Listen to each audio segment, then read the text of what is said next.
Welcome to Habitat for Humanity, serving King and Kittitas counties. We're excited to have you build with us, and we thank you for your continued support. We want your build day to be fun and rewarding, but most importantly, safe.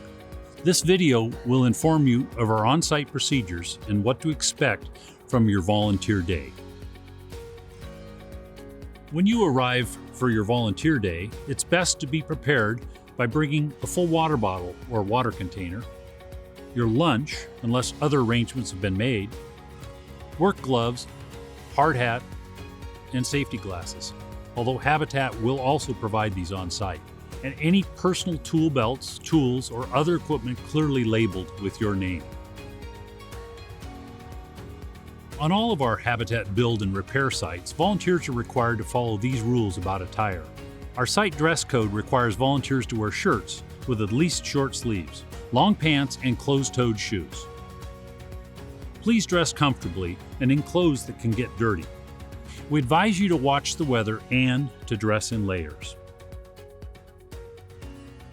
When you enter any of our build sites, you'll be greeted by either a construction supervisor or one of our AmeriCorps members who will check you in for the day.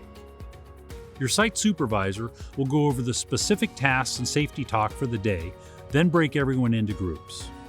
If at any time you're uncomfortable performing a certain task, please let the site supervisor or AmeriCorps lead know, and you will be directed to a different task. We welcome any and all questions during your time with us on site. If you're not sure about something, please ask. Now we'll go over our general safety guidelines that will help ensure you and your group will have a fun and safe day on site. Safety starts with you, and being aware of your surroundings is a big part of that. Watch for tripping hazards, cords on the ground, equipment, and other people. Stay alert at all times. Watch for people working around or overhead. Communicate with others on site. Understand who's working where and when.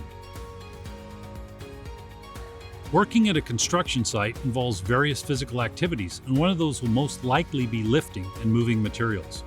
Here are some reminders about lifting by yourself and with others. Knowing your capabilities is a good place to start. Always ask your site supervisor or AmeriCorps members for help with lifting materials around the site. If you are able to lift an object by yourself, remember to bend with your knees and keep a straight back. When lifting with a partner or others, communicate the lifting process to get rid of any confusion. Throughout your volunteer day, you'll most likely be working with a number of power tools. Your site supervisor or AmeriCorps member will provide tool-specific training, but here's some general rules to follow when using any power tool. When using any tool, even a hammer, always wear eye protection, which is provided at all of our sites. If you wear prescription glasses, you'll be provided with safety glasses that fit over them. Check to make sure the tool is working properly. If there are any issues with a power tool, unplug the device first and consult your site supervisor or AmeriCorps member for assistance. When cutting any material, always make sure to cut away from yourself.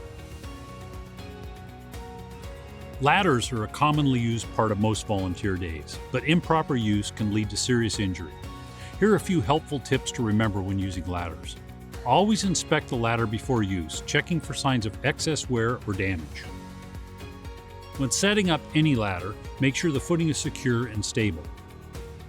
Always have a partner steadying the ladder while you or others are using it. When climbing up and down a ladder, always maintain 3 points of contact, either 2 hands and a foot or 2 feet and a hand. Have both hands free of any tools or materials. When working from a ladder, always make sure your center of gravity is between the rails. A good rule of thumb is if your belly button is beyond the rails, you're reaching too far. If this is the case, climb down and move the ladder closer. For A-frame ladders, make sure the center braces are locked before climbing. Never use the top 2 steps. Don't store any tools on the ladder, as they may fall on an unsuspecting person who comes to move the ladder after you. For extension ladders, never use an extension ladder without someone holding it for you. The ladder should extend at least 3 feet past any surface you may be climbing onto from it. And remember the 4-to-1 ratio. For every 4 feet up, the bottom of the ladder should be placed 1 foot out from the wall. Practicing all of these safety guidelines will ensure you leave the site the way you arrived, with the exception of perhaps being a little tired from the day's activities. We hope you have a great time building with our staff and AmeriCorps on site today. With your help, more individuals and families will have a safe, decent, and affordable place to call home. Thank you.